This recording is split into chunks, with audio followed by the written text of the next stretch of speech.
আমরা হয়তো অনেকে জানি কিংবা অনেকে জানি না যে থিম ফরেস্ট আমাদের প্রতি মাসে 2টা করে থিম ফ্রি দিয়ে থাকে। এখন থেকে প্রায় 1-1.5 বছর আগে তখন 3টা করে থিম প্রতি মাসে আমাদের ফ্রি দিত। আমরা জানি যে থিম ফরেস্টের কোনো থিমই ফ্রি না, সব থিমই আমাদের কিনে নিতে হয়। ঠিক আছে, আমি যদি এখন থিম ফরেস্টে যাই তাহলে একটা খেয়াল করতেছেন এখানে কিন্তু কোনো থিমই ফ্রি না। আমরা যেই থিমই নিতে যাব সব কিছুই প্রিমিয়াম, টাকা দিয়ে কিনে নিতে হয়। কিন্তু থিম ফরেস্ট প্রতি মাসের 2 তারিখে তাদের এই পেজটা আপডেট করে এবং প্রতিনিয়ত তারা প্রতি মাসে নতুন নতুন করে 2টা করে থিম ফ্রি আমাদের দিয়ে থাকে। এই থিমটা এই মাসে, এখন জুলাই মাসের 2 তারিখ থেকে অগাস্ট মাসের 2 তারিখ পর্যন্ত এই 2টা থিম অ্যাভেলেবেল থাকবে। অগাস্ট মাসের যখন 3 তারিখ হবে তখন এই 2টার পরিবর্তে নতুন আরও 2টা থিম তারা ফ্রি দিয়ে দিবে। আমরা খেয়াল করতে পারতেছি যে এখানে লেখা আছে $59 এই থিমটার দাম, কিন্তু বর্তমানে ফ্রি। এটা $55, এটা বর্তমানে ফ্রি। তো আমরা যাই এখন এই থিমগুলো ডাউনলোড করতে। আমার theme forest account log in করা আছে, তো আমি লগ ইন করার কারণে যে দেখেন দেখাইতেছে ডাউনলোড ইট ফর ফ্রি, আর এটা ডাউনলোড আনটিল অগাস্ট 02 দেওয়া আছে। তার মানে অগাস্টের 2 তারিখ পর্যন্ত এটা ফ্রি থাকবে। তারপরে কিন্তু এটা আবার $59 লাগবে আমাদের কিনতে। ঠিক আছে, কেনা লাগবে তখন $59। আর আমরা যখন $59 কোনো কিছু থিম ফরেস্টের থেকে কিনি কিংবা কোনো থিম কিনে নেই কিংবা কোনো প্লাগইন যে কোনো এলিমেন্টস কিনে নেই, তখন কিন্তু সাথে আমাদের কি দেয়, একটা লাইসেন্স কি দেয়। কিন্তু এই ফ্রি থিমের সাথে কোনো লাইসেন্স কি দেয় না, এটা আমাদের জিপিএল লাইসেন্সটা দেয়। যে জিপিএল লাইসেন্সটা আমরা ইউজ করি, ইউজ করার পর আচ্ছা আমি আগের ফাইলটা ডিলিট করে দিই, আগে যেগুলো ডাউনলোড করছিলাম জিপিএল ফাইলগুলা। এটা কীরকম ফাইল দিয়ে আমি আগে ডাউনলোড করি। ঠিক আছে, এটা এখন ডাউনলোড করে নিই। একটা ডাউনলোড করলে চলবে, যে একটা দেখাই দিই এটা কীভাবে ডাউনলোড করে ইনস্টল করতে হয়। এটাও জাস্ট এখানে ক্লিক করলে ডাউনলোড হয়ে যাবে। আর এটা দেখা যাইতেছে multi use responsive WordPress theme, আর এটা দেখাইতেছে Droni aerial photography WordPress theme. আচ্ছা, তো এটাকে আমরা এখন ডাউনলোড করতেছি। এটা ডাউনলোড শেষ হোক, আর এটা বাদ দিই। প্রতি মাসের আর আচ্ছা, যেটা বলতেছিলাম জিপিএল লাইসেন্স, এটা ডাউনলোড করার পর আমাদের একটা লাইসেন্স পিডিএফ দিবে। সেই পিডিএফের ভিতরে যখন আমরা থিম ক্রয় করি তখন সেটার ভিতরে লাইসেন্স কিটা দিয়ে দেয়। কিন্তু এখন ডাউনলোড হওয়ার পর দেখবো আমাদের কোনো লাইসেন্স কি নাই।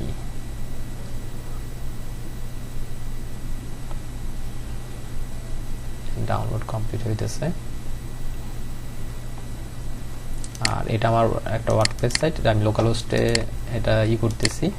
তো আমি এখানে সব কিছু প্লাগইন ডিঅ্যাক্টিভেট করে রাখছি যাতে আমি আপনাদের দেখাতে পারি যে আমার এই সাইটের ভিতরে এটা কিভাবে এই প্রিমিয়াম থিমগুলো ইনস্টল দিতে পারি, যে আসলে কি এগুলো ফ্রি দিতেছে নাকি জাস্ট এগুলা ভোগাস।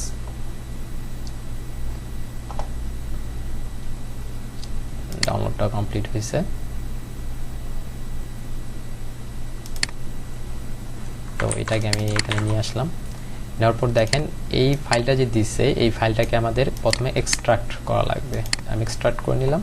এখানে আমি যদি এটা প্রিমিয়াম হতো তাহলে এই যে পিডিএফটা ওপেন হয়েছে এখানে এই পারচেস কোডটার ভিতরে একটা কি দেওয়া থাকতো, সেই কিটা আমি ইউজ করে আমার থিমটা অ্যাক্টিভ করতে পারতাম। যেহেতু এখন এটা ফ্রি, তো দেখেন এখানে ওরা পারচেস ডেটটা উল্লেখ করে দিচ্ছে আর সাথে সাথে এখানে উল্লেখ করে দিচ্ছে এটা ফ্রি। ঠিক আছে, তো এখানে কিন্তু আমাদের কিটা লাগতেছে না, এটা এখন জিপিএল লাইসেন্সে আছে। তো আমাদের কি চাবে না, এটা আমরা যদি ইনস্টল করি, আপনারা যদি চান কিনে নিতে পারেন, আর তাছাড়া আপনি এটা ইনস্টল করে ইউজ করতে পারবেন, কোনো প্রবলেম নেই। তো অনেকে আমরা কি করি, ভুল করে এটা এক্সট্রাক্ট করার পর এই যে থিমটা লেখা আছে এখানে, তো এটাকে কি করি আমরা আপলোড করে দিই ওয়ার্ডপ্রেসে। এখান থেকে এইভাবে যাওয়ার পর যেহেতু এটা থেকে এটা এক্সট্রাক্ট করে বের করছি, তো এটাকে আমরা ইনস্টল করে দিই। এটাকে ইনস্টল করলেও কিন্তু হবে না, এটা কিন্তু ফেইল্ড লেখা আসবে। তো আমাদের কি করতে হবে, আপলোড করার জন্য আমাদের এটাকেও আবার এক্সট্রাক্ট করা লাগবে। এটাতে এক্সট্রাক্ট করার পর দেখবে এটার ভিতরে একটা ড্রোনজা নামে আরেকটা ফোল্ডার দিচ্ছে। আমি যদি দেখি, ধরেন মূল ফাইলটাকে আমি যদি ওপেন করি, এটা করার পর কিন্তু এটার ভিতরে একটা এটা করার পর ড্রোন যা করার পর আবার থিম, এখানে অনেকগুলো ফোল্ডার দিয়েছে, সেটার ভিতরে যদি আমি থিমে যাই তখন দেখতেছি একটা জিপ। তার মানে এটা হইতেছে আমাদের মেইন ফাইল, যেটা আমাদের ইনস্টল করা লাগবে। তো আমি ড্রোনজার ভিতরে গেলাম, তারপরে এখানে কতগুলো দেখাইতেছে, এখানে ইম্পর্টেন্ট ডাটা, এটা ইম্পোর্ট ডাটা। এটার ভিতরে আসলে আমরা যখন প্রিমিয়াম থিম ইনস্টল করি, তারপরে অনেক ডাটা থাকে যেটা আমাদের ইম্পোর্ট করলে সাইটটা সুন্দর দেখায়, এই জন্য ডাটাগুলো মানে ওইটাকে ডামি ফাইলগুলো তো ইম্পোর্ট করতে পারি। এখানে লাইসেন্স সম্পর্কে ধারণা দেওয়া হয়েছে, এই যে লাইসেন্সটা এখানে উল্লেখ করে দেওয়া হয়েছে, যেটা কোন লাইসেন্সের আন্ডারে পড়ে। আর এখানে আমাদের এই যে জিপিএল লাইসেন্স, এটা যে আমরা পাইছি জিপিএল লাইসেন্স অনুসারে আছে। আর এই যে প্লাগইন, এখানে আমাদের এই 3টা প্লাগইন কম্পালসরি লাগবে আমাদের। তো আমরা এটা ইনস্টল কিভাবে দিব বা না দিলেও হয় কিনা, মানে এখান থেকে দিতে হবে কিনা সেটা আমরা পরে দেখতেছি। আর এই যে থিম, এই যে থিমটা আমরা এখন এটাকে কি করব, এখানে ইনস্টল দেব। তো গেলাম, আমি থিমে গেলাম, এটা দিলাম, দেওয়ার পর যদি দিই দেখবেন এটা ইনস্টল হয়ে গেছে। এই দেখেন ইনস্টল কিন্তু হয়ে গেছে, ইনস্টল হয়েছে। এখানে আমি চাইলে অ্যাক্টিভ করতে পারি। আমার সাইটটা দেখতেছেন এরকম। এখন আমি এটা ইনস্টল করার পর দেখেন এটা অ্যাক্টিভ হয়ে গেছে। অ্যাক্টিভ করবে, এটা রিফ্রেশ দিলে এই যে আমার সাইটটা এখন এরকম হয়ে গেছে। তার মানে আমি সাকসেসফুলি কিন্তু ইনস্টল দিতে পারছি। তো প্রতিটা থিমই তার সাথে কিছু প্লাগইন রিকমেন্ডেড করে, আবার কিছু সময় কিছু কম্পালসরি করে। তো কম্পালসরিটার ভিতরে এখানে দেখা যাইতেছে যে আমাদের অ্যাডভান্স কাস্টম ফিল্ড প্রো, এটা করতে হবে, দিতে হবে। ও আমাদের দিয়ে দিছে ফাইল ফোল্ডার, আমি দেখতেছি এটার ভিতরে থিমগুলো প্লাগইনগুলো এগুলো দিয়ে দিছে, যে অ্যাডভান্স প্রো। তারপরে গ্রিড ভ্যালিটাও দিয়ে দিছে, প্লাস এটা রেগুলেশন স্লাইডারটাও দিয়ে দিছে। তো আমি আমার কাছে অলরেডি এগুলো ইনস্টল করা ছিল অন্য একটা প্রজেক্ট করার সময়। তো এখানে দেখতেছি আমার এগুলো, আচ্ছা দেখি বিগিন, আমরা বিগিন করি ইনস্টল প্লাগইনস যেগুলো আমাদের লাগবে। তো দেখাইতেছে 3টা লাগবে ইনস্টল করা। তো আমি 3টাকে ইনস্টল করে ফেলি, এই 3টা ইনস্টল হইতেছে।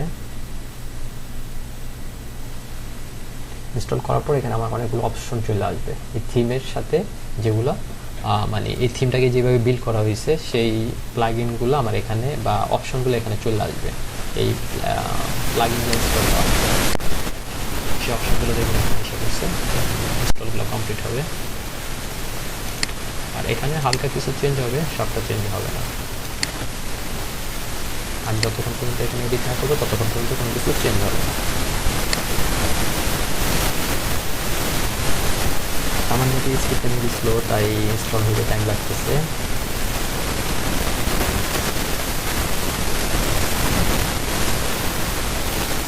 অনেকগুলো ডাউনলোড হয়েছে।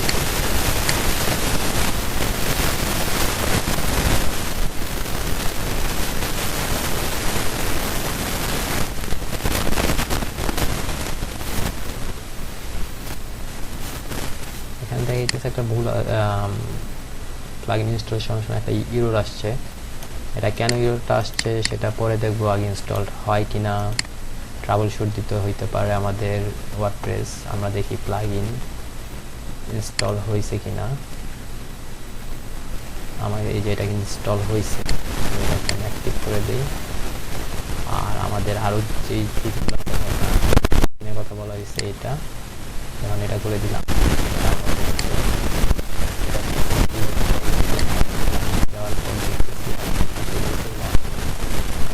কন্ট্যাক্ট ফর্মটা আমাদের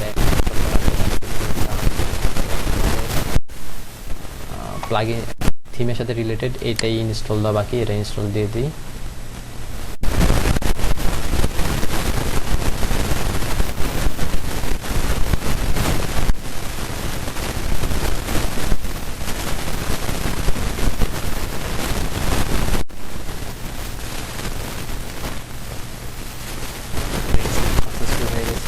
প্লাগইনে যদি যাই, প্লাগইনে যাওয়ার পর এগুলো সঙ্গে একসাথে আমি অ্যাক্টিভ করে দিই।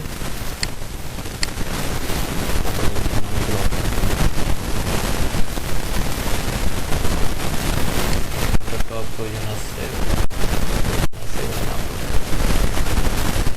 দেখেন,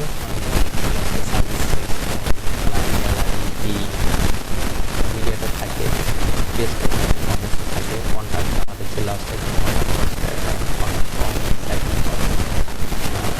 চাইতেছে, কারণ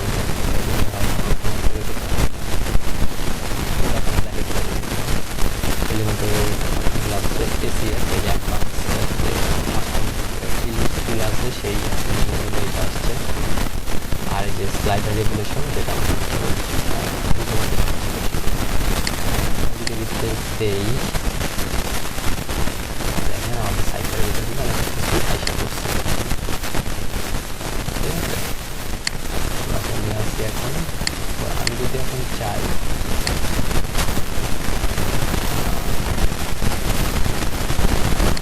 কিছু অ্যাড দিতে টাকা ইনপুট ডাটার ভিতরে প্যানেল দেওয়া আছে, রেটে ইনপুটের জন্য অপশন দিতে হবে। এটা যদি দেখি এটা যদি কোনো ফিমেল মেইন এটা অ্যাক্টিভ নাও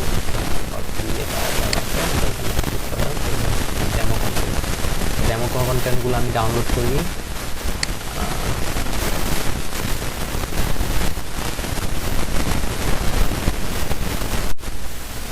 ডেমো কন্টেন্ট করলাম, ডাউনলোড হয়ে গেছে। এখন এটা যদি আমি রিফ্রেশ দিই এখানে কিছু আসে নাই।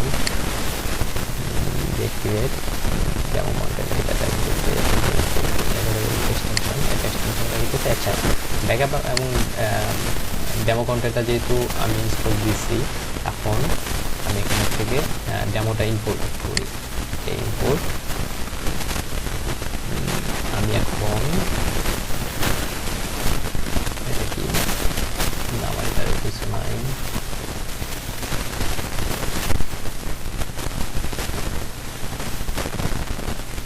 এখানে পোস্ট ফাইল এগুলো দিতে বলতেছে। আমি যদি চাই ইম্পোর্ট করতে পারি, কারণ আমার কাছে ইনস্টল এখানে ডাউন আছে, তাহলে আমি এখান থেকে আচ্ছা আমি চাই করি এই তিনটাই এরকম করতে হবে। এই জন্য আমি ইনস্টল করলাম ডেমোগুলো।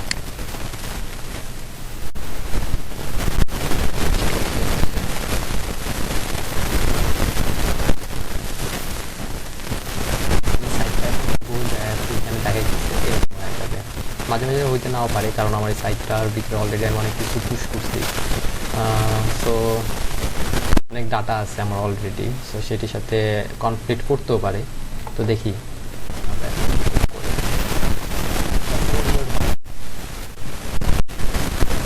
ফাইল সেটাতে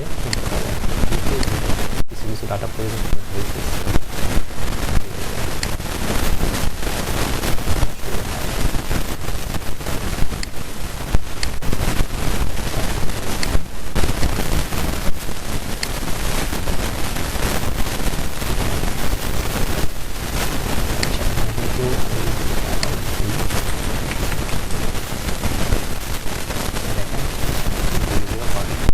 ঠিক আছে, এই যে নাম, এখানে আসলে আমি এখন পর্যন্ত তো এগুলো সেট আপ দিই নেই কীরকম। আমি তো এখন পর্যন্ত সেটিংয়ে যে আচ্ছা, এটা তো এখনও কাজ শেষ হয়নি, এটা কাজ শেষ হোক।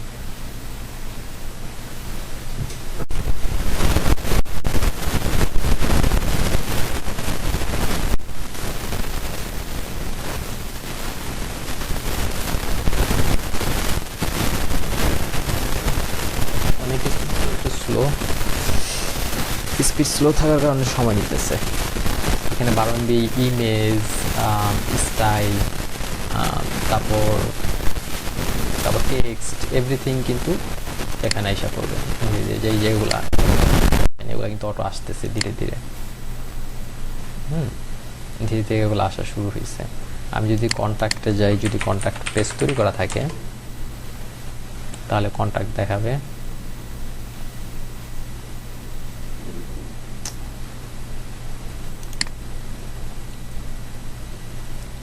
ডাটাবেজ রিস্টোর করতেছে, মানে ডাটাবেজের ভিতর ডাটাগুলো না পাঠাইলে তো এই যে এখানে যে লেখা আছে এই লেখাগুলো আমরা পাবো না। সো ডাটাবেজের ভিতর ডাটাগুলো পাঠাইতেছে, কন্টেন্টগুলো।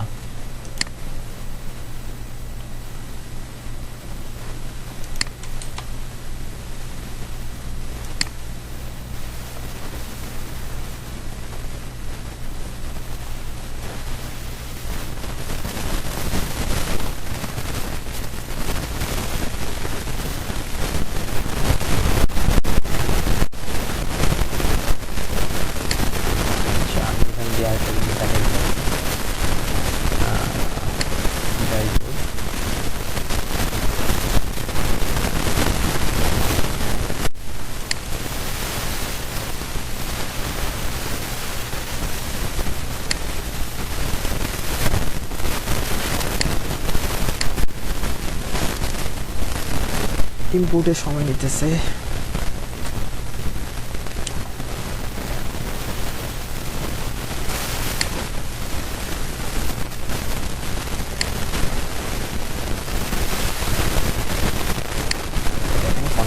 কিন্তু আমাদের ডিজাইন করা হয়ে গেছে, মানে এটা ইম্পোর্ট হয়ে গেছে। আমি কিন্তু কিছুই করি নাই, জাস্ট ডাটাগুলাই করছি। আর দেখেন আমার সাইটটা কিন্তু কমপ্লিট হয়ে গেছে, আমাদের ইম্পোর্ট সম্পূর্ণ সাকসেসফুল হয়ে গেছে। এখন যদি আমি এটাতে যাই, এটা একটা ডিজাইন দেখতে পারবো। আর অল্প একটু বাকি, ইমেজগুলো চলে আসতেছে এখন।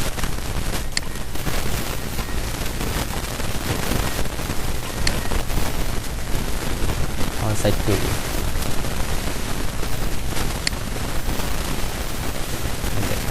সম্পূর্ণ সাইটটা কিন্তু ইম্পোর্ট হয়ে গেছে, কোনো ঝামেলা ছাড়া একটা প্রিমিয়াম থিম আমরা ইজিলি পেয়ে গেছি। তারা লোড নিয়ে নিক, এখনো লোড নেয়নি।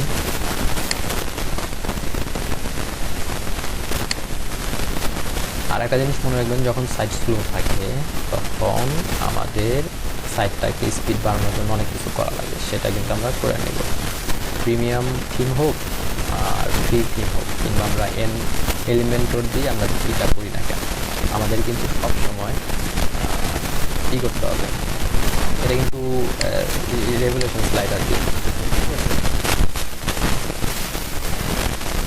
স্লাইডারটা আমি এখন যদি অ্যাবাউটে যাই, এই যে অ্যাবাউটের সেকশন, আমাদের টিম মেম্বারদের নাম, অ্যাবাউট পিপলদের ডিজাইন আছে, এটা হচ্ছে সেকেন্ড ডিজাইন। এটা টেস্টিমোনিয়াল, সার্ভিস দেখি, এই সার্ভিস সেকশন, মানে এভরিথিং সব কিছু আমাদের ব্লগটাও ডিজাইন করা আছে। এই ব্লগের দেখি, ব্লগের ডিজাইন, সিঙ্গেল পেজ ডিজাইনটা দেখি, সিঙ্গেল পেজ ডিজাইনটা এরকম আসবে। সম্পূর্ণ ইজি জিনিসটা, মানে আমাদের এখনো ডিজাইন করতে হইতেছে না। আমি যেটা আমাদের কোনো কিছু করতে হয়, জাস্ট আমরা এখানে টিমে যাব, যেহেতু আমাদের সব কিছু ইম্পোর্ট হয়ে গেছে, তো ইম্পোর্ট ডাটাগুলো আমরা এখানে দেখতে পাচ্ছি যে 3 জন। এখন যদি আমি এখানে যে আমার নামটা চেঞ্জ করে দিই, এখানে ধরেন লিখলাম রাফসান জানি, এখানে দিয়ে দিলাম আমি ডেভেলপার, ঠিক আছে। এখানে আর কিছু দিলাম না, লিঙ্কডিন চেঞ্জ করলাম না, এটা আপডেট করলাম। আপডেট করার পর এখন যদি আমি অ্যাবাউটে যাই, এখানে দেখবেন, আচ্ছা এটা এই যে রাফসান জানি ডেভেলপার, এটা কিন্তু চেঞ্জ হয়ে গেছে। খুব ইজি বিষয়, কঠিন কিছুই না। আর এটা নিয়ে আমি একটা ফুল টিউটোরিয়াল বানাবো, যেগুলোকে আমরা পরে সেট আপ করবো কীভাবে, আরও সুন্দর করবো কীভাবে, ঠিক আছে। কিংবা কিছু জিনিস আছে ফাংশনাল না, আমাদের ক্লায়েন্টের মন মতো ফাংশনাল করবো কীভাবে, এগুলো নিয়ে আমি ফিউচারে কোনো বানাবো, টিউটোরিয়াল বানাবো। আর জিনিসটা সাইটগুলো কীভাবে স্পিড করবো, স্পিড অপটিমাইজ করবো, পেজ স্পিড অপটিমাইজ, সেটা দেখায় দিব।